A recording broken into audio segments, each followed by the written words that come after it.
ආයුබෝවන් තෙරුවන් සරණයි. එළඹෙන 2026 නව වසර ග්‍රහචාරය අනුව ඔබට කෙසේ බලපාවිද? ග්‍රහචාරය අනුව එළඹෙන වසරේදී ඔබට බලපාන ලබන සුභාසුභ තත්වයන් කෙසේද? යන්න පොදු පලාපල විස්තරයක් සඳහන් කරන්නයි අපි දැන් බලාපොරොත්තු වෙන්නේ.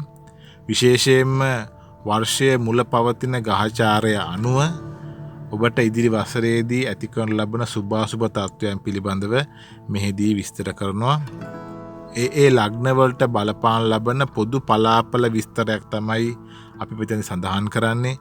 විශේෂයෙන්ම මතක තියාගන්න ඕනේ ඔබ ගත කරන මහ දසාව, ඒ වගේම අතුරු දසාව, ඒ වගේම ඒ රාෂ්ටක තත්වයන් මත මේ ප්‍රතිඵලවල අඩු වැඩි වීම සිද්ධ වෙන්න පුළුවන්. මොකද පොදු පලාපල විස්තරයක් අපි සඳහන් කරන නිසා. ඒ වගේම ඔබේ උප්පත්ති ග්‍රහ බලපෑම තමයි ඔබට සුභාසුභ ලබා දීමේදී මූලිකවම බලපාන ලබන්නේ. ඒ නිසා ඒ කාරණා පිළිබඳව දැනුවත් වෙන්න. විශේෂයෙන්ම මේ වසර මුලදී ග්‍රහචාරය අනුව බැලුවහම සිව් ග්‍රහ යෝගයක් නිර්මාණය වෙලා තියෙනවා. විශේෂයෙන්ම රවි ග්‍රහයාත්, ඒ වගේම බුධ ග්‍රහයාත්, කුජ ග්‍රහයාත්, සිකුරු ග්‍රහයාත්. මේ ග්‍රහයන් සිව් දෙනාම ධනු රාශිගතව තමයි වර්ෂය ආරම්භයේදී සිටින්නේ. ප්‍රබල සිව් ග්‍රහ යෝගයක්, ප්‍රබලයන් 7 දෙනෙක් සංයෝග වෙලා මේ සිව් ග්‍රහ යෝගය නිර්මාණය කරලා තියෙනවා. ඒ වගේම ගුරු ග්‍රහයා මිථුන රාශිගතව ඉන්නේ වර්ෂ ආරම්භයේදී. ඒ වගේම සෙනසුරු ග්‍රහයා මීන රාශිගතවත්, රාහු ග්‍රහයා කුම්භ රාශිගතව සහ කේතු ග්‍රහයා සිංහ රාශිගතව, ඒ වගේම සඳු ග්‍රහයා මේ වර්ෂ ආරම්භයේ තමන්ගේ උච්ච රාශි භවන ඉන්නේ, වෘෂභ රාශි භවන ඉන්නේ. නිසා සඳුගේ බලය උපරිමයෙන් ලබා දෙන කාල සීමාවක් මේ වර්ෂය. ඒ ආකාරයෙන් සඳහන් කරන්න පුළුවන්. විශේෂයෙන් මේ සිව් ග්‍රහ යෝගය බොහෝ අයට සුඵල ඇති කරලා දෙනවා. ඒ වගේම චන්ද්‍රයා උච්ච රාශිගත වීමත් ඉතා සුබ තත්වයක් ඇති කරන්නේ. විශේෂයෙන්ම එළඹෙන 2026 නව වසර උගතුන්ට, බුද්ධිමතුන්ට සමාජයේ ඉහළ තැනක් ලැබෙන කාලයක්. වගේම උගතුන්ගේ, බුද්ධිමතුන්ගේ දැනුම, ඒ වගේම අත්දැකීම් බොහෝ ප්‍රයෝජනයට ලක්වෙන කාල සීමාවක්, බොහෝ ප්‍රයෝජන ගැන කාල සීමාවක්. ඒ වගේම ඔවුන්ගේ වැදගත්කම ඉදිරියට එන කාලයක්. ඒ වගේම බොහෝ දැනුම නිර්මාණය වෙන කාලයක්. රටේත් ලෝකයේත් දැනුමට, බුද්ධියට ඉඩකඩ සැලසෙන කාල සීමාවක්. බොහෝ ජයග්‍රහණ අත්කරලා දෙන කාල සීමාවක් වශයෙන් හඳුන්වන්න පුළුවන්. ඒ වගේම මේ නව ලෝකයට පිවිසෙන්න බොහෝ දේවල්, බොහෝ සංකල්ප, බොහෝ නිර්මාණ ඉදිරියට එන්න පුළුවන්. බොහෝ වෘත්තීමය ශේෂ්ත්‍ර දියුණු වෙන්න පුළුවන්. රටට ලෝකයට වැදගත් වෙන නව නිර්මාණ පවා බිහි වෙන්න පුළුවන් කාලයක්. මේ රටේ තත්ත්වය ගත්තොත් රටේ ආර්ථික තත්ත්වය යම්කිසි අස්ථාවර භාවයක් ඇති වෙන්න පුළුවන්. යම්කිසි පෙරලියාත්මක සිදුවීම් සිද්ධ වෙන්න පුළුවන්. ඒ වගේම තරුණ ප්‍රජාව තුළ යම්කිසි අර්බුද්ධ තත්ත්වයක් නැති වෙන්න පුළුවන්. අධ්‍යාපනය, ඒ වගේම උසස් අධ්‍යාපන ශේෂ්ත්‍ර දියුණු වුණත් සමාජීය පරිසරය තුළ ගුණධර්ම පිරිහෙන කාලයක් වශයෙන් විවිධ අකටයුතුකම් සිදුවිය හැකි කාලයක් වශයෙන් සඳහන් කරන්න පුළුවන්. තරුණයන් තුළත්, ඒ වගේම අනිකුත් ප්‍රජාව තුළත් යම්කිසි සමාජ විරෝධී ක්‍රියාවන් ඇතිවිය හැකි. මොකද මේ ග්‍රහ පිහිටීම් හේතු කරගෙන. නමුත් සමස්තයක් වශයෙන් සුභ අසුභ මිශ්‍රව ගත වෙන කාලයක්. ලොකු වර්ධනයක් නොමැති වුණත් අධ්‍යාපන ශේෂ්ත්‍රවලත්, ඒ වගේම වෘත්තීමය ශේෂ්ත්‍රවල සහ විශේෂයෙන් ක්‍රීඩා ශේෂ්ත්‍රවලත් හොඳ දියුණුවක් දැක් ගන්න පුළුවන්. ක්‍රීඩා ශේෂ්ත්‍රවලත් නවම ජයග්‍රහණ අත්කරගත හැකි කාලයක් වශයෙන් ඉදිරි වසර සඳහන් කරන්න පුළුවන්. සමස්තයක් වශයෙන් රටටත් ලෝකෙටත් සුභාසුභ මිශ්‍රව යන්නේ. තවදුරටත් සෙනසුරු ග්‍රහයා මීන රාශියේ ගමන් කරන නිසා ලෝකයේ පුරාමත්, ලංකාව පුරාත් ජලය මූලික කරගත්ත ස්වාභාවික විපත් ඇතිවිය හැකි. එනිසා ඒ සම්බන්ධයෙන් දැනුවත් වෙන්න අපි මේක සඳහන් කරේ සෙනසුරු ග්‍රහයා මීන රාශිය ගත වෙද්දිමයි. මීන රාශියට පැමිණෙද්දිම අපි අන්තර වැංගීම් කරා ජලයෙන් විපත් ඇති වෙන්න පුළුවන්. ඒ නිසා අපිට පසුගිය කාලේ බොහෝ දේවල් දැක් ගන්න පුළුවන් වුණා. බොහෝ විපත් දැක් ගන්න පුළුවන් වුණා. ලංකාව විතර නෙමෙයි ලෝකයේ බොහෝ තැන්වල. නිසා මේ තත්ත්වය තවදුරටත් බලපානවා. ඉදිරි වසර පුරාත් බලපානවා. නිසා ඒ අනුව අවධානය යොමු කරන්න ඕනේ. අපි දැන් මේ ඒ ලග්න හිමියන්ට මේ ඉදිරි 2029 වසර බලපාන ආකාරය ගැන සඳහන් කරමු. මෙතෙන්දී එක වීඩියෝවක් කරා එක ලග්නයක සුභාසුභ තත්ත්වයන් තමයි සඳහන් කරන්නේ. ඔබට අදාළ වීඩියෝ නරඹන්න. ඒ තුලින් ඔබට ප්‍රතිඵල දැනගන්න පුළුවන්. අපි දැන් කතා කරන්නේ තුලා ලග්න හිමියන්ට එළඹෙන 2029 වසර ග්‍රහචාරය අනුව සුභාසුභ බලපාන ආකාරය පිළිබඳව. තුලා ලග්න හිමියන්ගේ ලග්නාධිපති සිකුරු ග්‍රහය ඇතුළුව රවි බුධ කුජ සිව් ග්‍රහ යෝගයක් තුන්වැන්නේ නිර්මාණය වී තිබෙනවා වසර ආරම්භයේදී. ඒ වගේම ගුරු ග්‍රහය 9 වැන්නේ, සඳු ග්‍රහය උච්ච බලයෙන් යුක්තව 8 වැන්නේ රැඳී සිටිනවා. ඒ වගේම සෙනසුරු ග්‍රහය 6 වැන්නේත්, රාහු ග්‍රහය 5 වැන්නේ සහ කේතු ග්‍රහය 11 වැන්නේ රැඳී සිටිනවා මේ වසර ආරම්භයේදී. මේ හේතු කරගෙන තුලා ලග්න හිමියන්ටත් සුබඵල වැඩියෙන් උදා කරලා දෙන වසරක් විදිහට හඳුන්වන්න පුළුවන් මේ එළඹෙන 2029 වසර. විශේෂයෙන්ම තුන්වැන්නේ නිර්මාණය වී තිබෙන සිව් ග්‍රහ යෝගය සුවිශේෂී බලයක් නිර්මාණය කරලා දෙනවා තුලා ලග්න හිමියන්ට. මොකද මේ වික්‍රම ස්ථානයේ තමයි මේ රවි බුධ කුජ සිකුරු සිව් ග්‍රහ යෝගී නිර්මාණයෙන් තුලා ලග්න හිමියන්ගේ මේ හේතුවෙන් තමන්ගේ වැඩ කටයුතු, තමන්ගේ ආදායම් මාර්ග ඉතාම සාර්ථක කර ගැනීමට තුලා ලග්න හිමියන්ට විශේෂ බලයක් ලැබෙනවා මේ කාල සීමාවේ.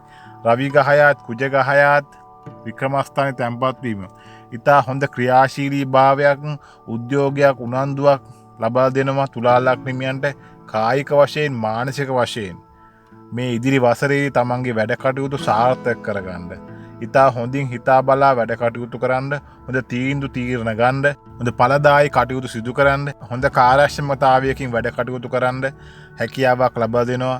උසස් අන්දමින් තමන්ගේ වැඩ කටයුතු සාර්ථක කරගන්න. විශේෂයෙන්ම ව්‍යාපාර කටයුතු වල නෙල්ලා හිටපු තුලා ලග්න හිමියන්ට ඉතාම සාර්ථක වසරක්. තමන්ගේ ව්‍යාපාරයේ දිනෙන් දින දියුණු කරගන්න හැකියාවක් ලැබෙනවා. හොඳ තීන් අරගෙන, හොඳ කැපවීමකින්, හොඳ ක්‍රියාශීලී භාවයකින් වැඩ කටයුතු කරන්න හැකියාවක් ලැබෙනවා. ඒ වගේම තමන්ගේ දැනුම, බුද්ධිය, අත්දැකීම නිරතුරුවම තමන්ට ශක්තියක් ගෙනත් දෙනවා. ඒ වගේම ලග්නාධිපති සිකුරු ග්‍රහය තුන්වැන්නේ ඇඳී සිටීම හරහා තමන්ට ඉතාම සැහැල්ලුවකින්, අනවශ්‍ය පීඩනයකින් තොරව නිදහසින් වැඩ කටයුතු කරන්න, පීඩනයකින් තොරව වැඩ කටයුතු කරන්න, ආතතියකින් තොරව වැඩ කටයුතු කරන්න හොඳ හැකියාවක් ලැබෙනවා මේ කාල සීමාව. නිසා තමන්ගේ දියුණුවට, වර්ධනයට හේතු වෙන කරුණු කාරණා යෙදෙනවා මේ කාල සීමාව තුලා ලග්න හිමියන්ට. ඒ වගේම රැකියා කටයුතු වල වෘත්තීමය ශේෂ්ත්‍ර වල නියැලලා හිටපු තුලා ලග්න හිමියන්ටත් තමන්ගේ රැකියාව තුල, වෘත්තිය තුල හොඳ දක්ෂතා දක්වන්න පුළුවන්, හොඳින් වැඩ කටයුතු සිද්ධ කරන්න පුළුවන්, හොඳ සාර්ථක භාවයක් ලබා ගන්න පුළුවන්. ඒ තුලින් තමන්ට හොඳ දියුණුවක් අත් කර ගන්න පුළුවන්. තමන්ගේ ශේෂ්ත්‍රවල හොඳ උසස් වීම ලබන්න පුළුවන්. රැකියාවේ පවා ආයතන ප්‍රධානීන්ගේ හිත දිනාගෙන ඔවුන්ගේ ඇගයුමට පාත්‍ර වෙනවා තමන් සිදු කරන වැඩ කටයුතු නිසා. ඒ නිසා තමන්ට හොඳ තත්ත්වයක් ලබා දෙනවා. තමන්ට උසස් වීම ලැබෙන්න පුළුවන්. ඒ වගේම හොඳ රැකියා අවස්ථාවන් නිර්මාණය වෙන්න පුළුවන්. තමන්ගේ ආදායම ඉහළ යන්න පුළුවන්. තමන්ගේ වැටුප් ඉහළ යන්න පුළුවන් මේ කාල සීමාවේ. ඊටාම සුබඵල දෙන ඉතා සුවිශිෂ්ට යෝගයක් තමයි තුන්වැනි නිර්මාණලා තියෙන මේ සිව් ග්‍රහ යෝගය. ඒ තුලින් බොහෝ සුබඵල ලැබෙනවා. ඒ වගේම ගුරු ග්‍රහය 9 වැනි හිඳමින් පූර්ණ දෘෂ්ටියට ලක් වෙනවා. ඒ වගේම ගුරු ග්‍රහයත් බුධ ග්‍රහයත් හොඳ පරිවර්තන යෝගයක නියැලෙන්නේ 9 වැන්නත් 3 වැන්නත් අතර. ඒ පරිවර්තන යෝගයත් මේ කියපු සුබ තත්ත්වයන් වැඩි කරන්න, වර්ධනය කරන්න හේතු පාදක වෙනවා.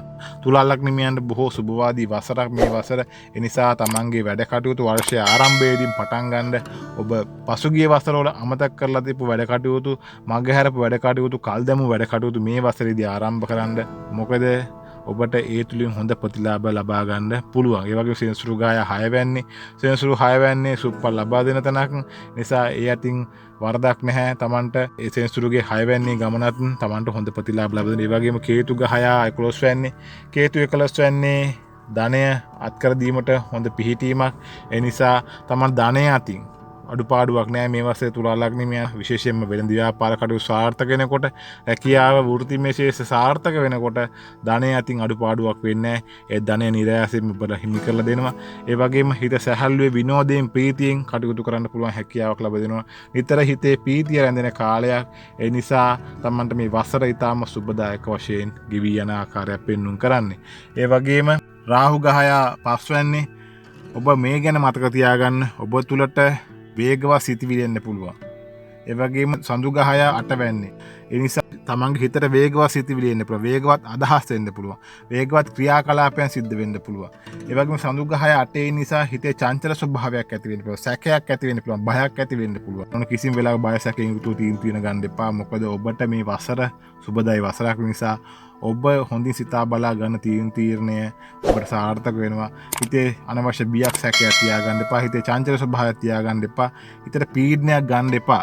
හදිස්සියේ කටයුතු කරන්න එපා. හොඳට හිතා බලා කටයුතු කරන්න. වේගවත් වචන, වේගවත් ක්‍රියාකලාපයන් ඔබට අනවශ්‍ය බලපෑමක් ඇති කරන්න පුළුවන්. නිසා බොහොම කල්පනාකාරීව කටයුතු කරන්න ඕනේ. ඒ වගේම ශරීර සෞඛ්‍ය සම්බන්ධව අවධානය යොමු කරන්න. විශේෂයෙන්ම ඔබගේ මානසික මට්ටම හොඳ තත්වයකින් තියාගන්න. අනවශ්‍ය දේවල් ගැන කිසි විටක කල්පනා කරන්න එපා. තමන්ගේ වැඩ කටයුතු ගැන ප්‍රමාණයක් කල්පනා කරන්න. අනවශ්‍ය පුද්ගලයන්ගේ අනවශ්‍ය ගැටලු කල්පනා කරන්න එපා. ඔබට මේ මානසික වශයෙන් යම් කිසි පීඩාවක් ගෙනත් දෙන්න පුළුවන්. ඒ වගේම ශරීර සෞඛ්‍ය පිළිබඳව විශේෂයෙන්ම වාත රෝග, සෙම රෝග ආදී තත්ත්වයන් පිළිබඳව අවධානය යොමු කරන්න ඕන. තුලා ලග්න හිමියන් මේ කාල සීමාවේදී ඔබට ඒයින් තරමක් බලපෑම ඇති වෙන්න පුළුවන්. ඒ සම්බන්ධයෙන් ක්‍රියාත්මක වෙන්න. මොකද ඔබට මේ වසර ජයග්‍රහණය කරන්න ඔබ හොඳ කායික මානසික මට්ටමක ඉන්න ඕනේ. ඒ හරහා තමන්ට හොඳින් මේ වසරේ වැඩ කටයුතු කරන්න හැකියාවක් ලැබෙනවා. සමස්තයක් වශයෙන් සුප්පල වැඩියෙන් උරුම කළ දෙන වසරක් තුලා ලග්න හිමියන්ට ඒ අනුව වැඩ කටයුතු කරන්න තමන්ට ජයග්‍රහණයකින් මේ වසර නිමා කරන්න අනිවාර්යයෙන්ම හැකියාව ලැබෙනවා. එළඹෙන 2029 වසර ඔබට බොහෝ සුබ වසරක් වේවා යයි ප්‍රාර්ථනා කරනවා. ඒ අනුව තමයි මේ ලග්නයට අදාළ ප්‍රතිඵල වෙන්නේ. ඔබ ඒ අනුව මතක තියාගන්න අපි මෙතන සඳහන් කරේ පොදු පලාපල විස්තරයක්. ඒ පලාපල තත්වයන් ඔබගේ දසානුදසා ඒ රාෂ්ටක තත්වයන් මතත් උප්පත්ති ගහ බලය මතත් අඩු වැඩිවීම සිද්ධ වෙන්න පුළුවන්. ඒ අනුව වටහා ගන්න. අපි නැවතත් ගහචාරය පිළිබඳ වැඩසටහනකින් හමු වෙනවා. එතෙක් අපා රැඳී සිටින්න ඔබට තෙරුවන් සරණයි. බොහොම ස්තුතියි.